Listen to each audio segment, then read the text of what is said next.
tout le monde, on se retrouve dans le bilan lecture du mois d'avril 2023. On va commencer tout de suite avec mes préférés de ce mois-ci. C'est ce que j'ai lu en premier et je vous avais dit que je les lirais. Dans mon bilan précédent, je vous avais dit la suite c'est ça. Et c'était effectivement ça. J'ai donc lu Once Upon a Broken Heart et The Ballad of Never After. Oh, je les aime trop. My God, je suis désolée, mais alors là, je vais carrément pas être objective parce que je les aime trop, trop. Je les aime trop, quoi. Je suis désolée. Alors en fait, je vous explique pourquoi je les aime trop.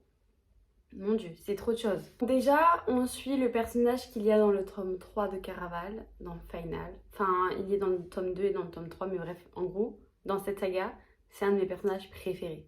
Si ce n'est mon personnage préféré de Caraval. Et donc déjà, là, on le retrouve là. Donc déjà, mon cœur est touché. J'ai un truc dans l'œil. J'ai un peu desserré mon collet parce qu'en fait, j'arrivais plus à respirer et je panique très vite. Bref, on y retourne. En fait, j'ai tellement d'excitation que j'ai peur de ne pas pouvoir vous faire un truc construit, quoi. J'ai l'impression que je vais partir dans tous les sens. Je m'excuse d'avance. Déjà, le tome 1. Donc, moi, je suis trop contente déjà de retourner dans l'univers de Caraval, de base. J'adore cet univers. J'aime ce monde magique où tout est possible. Et du coup, Evangeline aussi, elle aime ce monde. Parce qu'elle, elle a été donc élevée par ses parents. Et ses parents, ils ont un peu cultivé cet amour de la magie. Elle a trop d'espoir en elle. Genre, c'est trop chou. Genre, c'est une fille. Elle croit en l'amour au premier regard. Alors oui, elle est un peu naïve. Oui, mais c'est chou. On peut pas dire que c'est pas chou. Genre, je suis désolée. Moi, je l'aime, cette petite fille qui croit en l'amour, qui croit en la magie, qui croit en l'espoir. Je l'aime, c'est bon. Et du coup, Evangeline, elle va vite déchanter parce qu'il va lui arriver plein de petits trucs pas cool du tout. Plein de petits trucs pas cool, tu vois. Voilà, on va suivre Evangeline et le protagoniste, évidemment, dont je tais le nom puisque je veux pas spoiler ceux qui n'ont pas lu Caraval. Je veux pas vous dire sur quel gars c'est de Caraval, tu vois. Même peut-être vous vous en foutez. Et peut-être qu'un jour je vais craquer. Parce qu'en fait c'est trop dur de pas dire son prénom. Parce que je l'aime. Je l'aime. Ok. Ok. Bref, du coup non, j'ai trop aimé. Je suis désolée, j'aime trop. Genre tout ce qui se passe, les aventures et tout, genre j'aime trop. Lui, comment il prend soin d'elle alors qu'il dit qu'il aime pas. J'aime trop. En fait, tout est crédible. Genre, en fait, c'est crédible dans le sens où il dit qu'il l'aime pas, mais il prend soin d'elle. Mais en gros, il a une raison de faire ça, tu vois. Donc nous, en fait, tout le long, il fait des trucs trop beaux, trop incroyables. Et toi, tout le long, tu te dis, ouais, mais en fait, il fait ça pour ça. Et genre, c'est horrible. Parce que du coup, tu peux pas vraiment apprécier ces moments. Genre, tu les aimes, mais tu peux pas en plus les apprécier, les prendre pour acquis en mode, waouh, il a fait ça. Parce que derrière, il y a ce truc de il a fait ça pour ça. Parce qu'il a besoin de ça. Et ça, c'est horrible, mais en même temps, c'est trop bien. Genre, tout le long, c'est ça. Et j'ai trop aimé. Il faut se rappeler que dans ce livre, donc, il y a lui. Hein, c'est quelqu'un. Je peux pas dire ça. Si je dis ça, je vous spoil. Vas-y, j'en ai marre. Je peux rien dire, en fait. Je suis là, je suis bridée. Je suis bridée. Dans ces deux tomes-là, c'est une romance. Il n'y a pas un seul bisou. Il n'y a pas un bisou. Et moi, c'est bon. C'est bon. Vous imaginez le slow burn là, mesdames et messieurs? Est-ce que vous imaginez le slow burn? Dans tout ça, il n'y a pas un bisou. Voilà. Voilà. Moi, il me faut juste ça. Non, mais j'aime trop. Voilà. J'attends impatiemment le tome 3 qui sort dans un an. Non, dans moins d'un an, mais quand même, ça fait genre dans 7 mois, je crois qu'il sort en octobre 2023. C'est très loin, très loin. Du coup, voilà. Pour me rassurer, enfin pour me faire du bien, je relis le tome 1 en français, petit à petit. Genre, je savoure, tu vois. Genre là, j'en suis là, je savoure parce que je l'ai lu en anglais. D'ailleurs, il se passe un truc quand je lis en anglais, va falloir m'expliquer. J'oublie trop facilement les choses. Genre, en fait, je lis, je comprends, pas de souci, je continue ma lecture. Et quand dans le livre, il rappelle un événement qui a eu lieu, je suis là. Et en fait, oui, il a eu lieu, c'est juste que je l'ai oublié. Et j'ai l'impression que ça me fait ça que quand je lis en anglais. Parce que d'habitude, bah non, j'oublie pas ce qui se passe. C'est trop bizarre. Bref, du coup, 100% que je vous recommande Once Upon a Broken Heart. Je vous recommande encore plus de lire Caraval avant, même si pour moi, Once Upon a Broken Heart, Caraval. Ok? Même si j'ai adoré Caraval, hein, mais vraiment. Donc voilà, réfléchissez-y, posez-vous 5 minutes, pesez le pour, le contre et lisez ces livres. Ok? On fait comme ça? Allez, super! Allez, on passe à autre chose. Ensuite, j'ai lu La destinée de l'Avalon de Marie Repelin.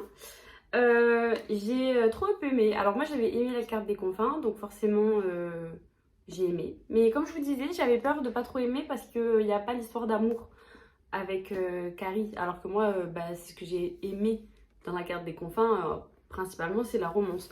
Mais du coup j'ai aussi aimé l'équipage et certains personnages comme Bold. Et du coup là on va pas mal suivre Bold. On suit également Blake petit et Blake qui devient un pirate quoi. Et en fait j'ai trop aimé, genre vraiment j'ai trop aimé.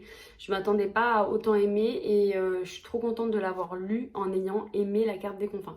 Genre vraiment si vous avez aimé La carte des confins, je vous recommande trop de le lire. Genre il est important, enfin c'est pas qu'il est important mais oui si. Genre, vraiment, si vous avez aimé La carte des confins, celui-là il va trop vous plaire quoi, vous allez kiffer. Donc voilà, je vous recommande trop. Et j'ai mis, je sais plus combien j'ai mis d'étoiles, mais de toute façon, les étoiles, je vous les dis plus, à part quand c'est le grand coup de cœur. Voilà. Ah, j'ai décidé. Ah. Par contre, vous m'avez vachement aidé pour un système d'annotation. On fait une petite parenthèse. Et du coup, je pense que je vais le faire. C'est juste qu'il me faut un petit peu d'organisation. Parce que je pense qu'il va me falloir un carnet de lecture pour faire ce système d'annotation. Parce que dans mes notes, là actuellement, je mets mes notes dans mes notes. En gros, je mets le titre du livre et je mets les étoiles derrière. Alors que y en a une d'entre vous en commentaire qui m'a dit tu devrais faire un système d'annotation, genre la note pour, admettons, la romance, la note pour l'intrigue, la note pour la plume. Et je trouve que c'est une excellente idée. Genre vraiment, parce que des fois, dans le livre, il y a des choses qui te plaisent plus que d'autres et tout. Et c'était une excellente idée, donc j'aimerais vraiment m'y mettre. Mais du coup, il me faudrait un carnet de lecture parce que dans mes notes, je pense que c'est trop compliqué de faire ce système d'annotation. Bon, en tout cas, et du coup là je l'ai pas fait pour eux parce que tu sais, quand ça se passe, il faut que genre une fois que tu as fini le livre, tu te poses et là tu évalues quoi. Mais du coup là je n'ai pas eu le temps de le faire, mais genre je veux trop le faire. J'espère que pour le prochain bilan, ça sera fait. Ensuite, j'ai lu So Close de Sylvia Day. Alors, je pensais pas que j'allais autant aimer ce livre. Alors, sachez que c'est un partenariat qui m'a été proposé. Donc moi, je me suis dit petite romance et tout sympa. Ok. Alors je me suis dit ça va être dans un peu la même vibe que Effet de vague, genre que j'avais lu il y a longtemps. Alors c'est une romance avec un businessman, machin machin, tu sais. Un peu à la 50 nuances degrés, un peu tout ce que je lisais avant et tout. Je me suis dit tiens, ça fait super longtemps que j'ai pas lu ça, donc pourquoi pas. En fait, c'est pas ça. C'était pas ça. C'était mieux. Il y a une intrigue tout le long. Genre il y a vraiment une intrigue et c'est trop bizarre. Comment dire, la vibe est bizarre. T'es là tout le long et tu te dis c'est quoi ce fuck? Qu'est-ce qui se passe? Je le comprends pas, j'aimerais comprendre. Je comprends toujours pas, j'aimerais comprendre. Il y a plusieurs points de vue. Il y a des points de vue, ils sont totalement détraqués dans leur tête. Moi je suis désolée. Genre Amy, à chaque fois que je suis dans sa tête, je me dis mais pourquoi elle est pas en prison?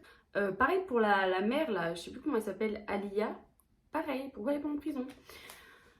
Du coup, je vous fais un petit résumé vite fait. Donc lui, c'est un businessman et il a perdu sa femme il y a 6 ans. Genre, elle est morte, normalement. Et il vit dans le deuil totalement. Genre, en fait, il a jamais fait son deuil.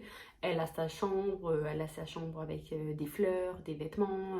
Lui, il dort face à un tableau immense d'elle et tout. Les seules filles avec qui il couche plus de nuit. Et c'est des filles qui ressemblent à sa femme physiquement. Ouais, c'est creepy. Mais bref, le gars a pas fait son deuil. Et genre là, 6 ans après, elle réapparaît comme ça dans la rue. Lui, il lui court après. Et quand elle le voit, au lieu de se jeter sur lui, elle prend peur, elle s'enfuit.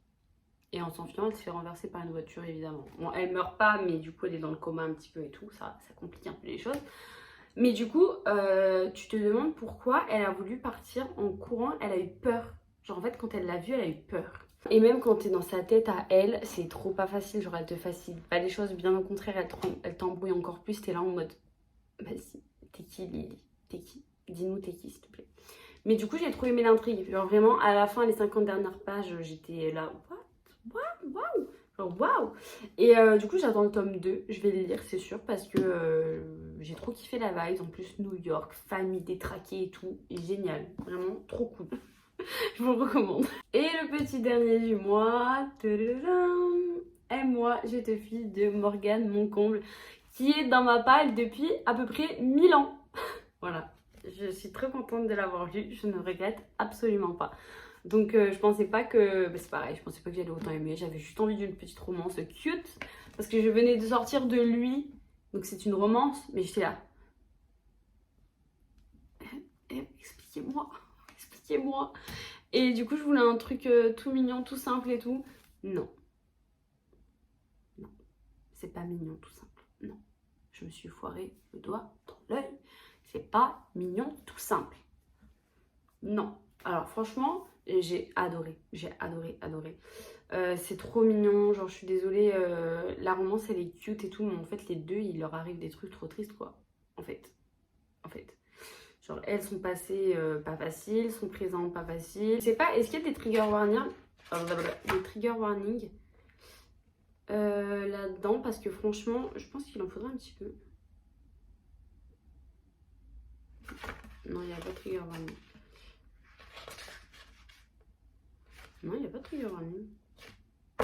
Bon, peut-être que je... Non, alors.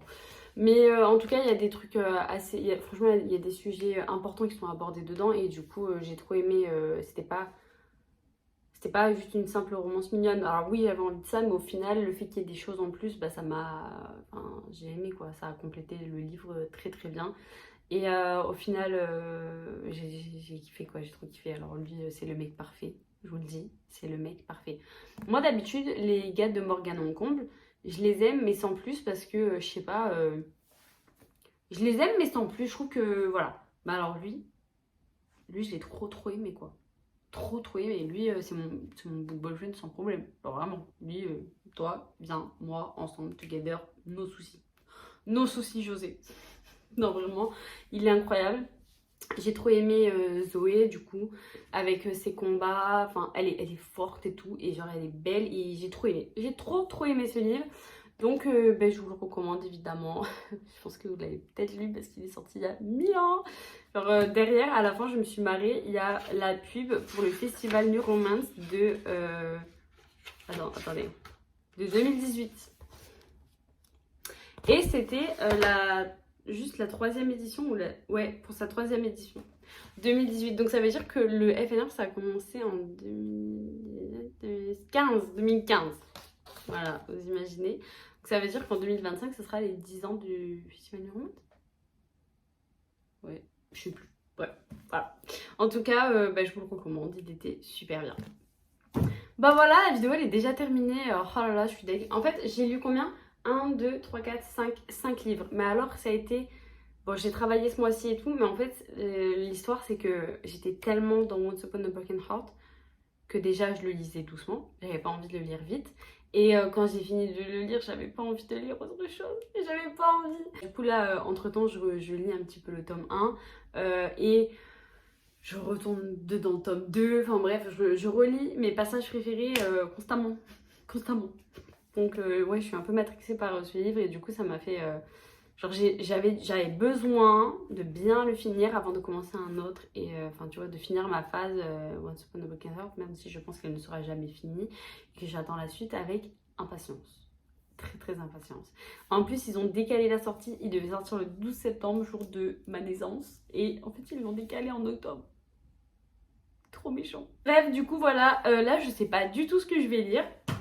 J'ai pas de service presse pour l'instant qui sont arrivés, donc voilà, je suis libre de mon choix de lecture. Et j'ai franchement aucune idée, alors voilà,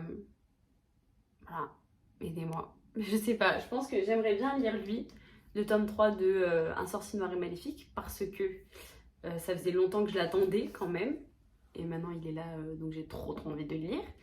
J'aimerais bien aussi lire le tome 2 et 3 de Serpentine Dove qui sont là. Parce que moi j'avais lu le tome 1 de Serpentine Dove, j'avais beaucoup aimé. Mais j'attendais que le 3 sorte parce que paraît-il que le 2 est un peu moins que le 1. Donc, un peu moins que le 1, parle français, un peu moins bien que le 1. Donc je voulais pas rester sur une déception sur ce livre parce que j'avais trop aimé le 1. Donc maintenant que le 3 est sorti, je peux les lire en fait. Je peux lire le 2 et le 3 d'affilée.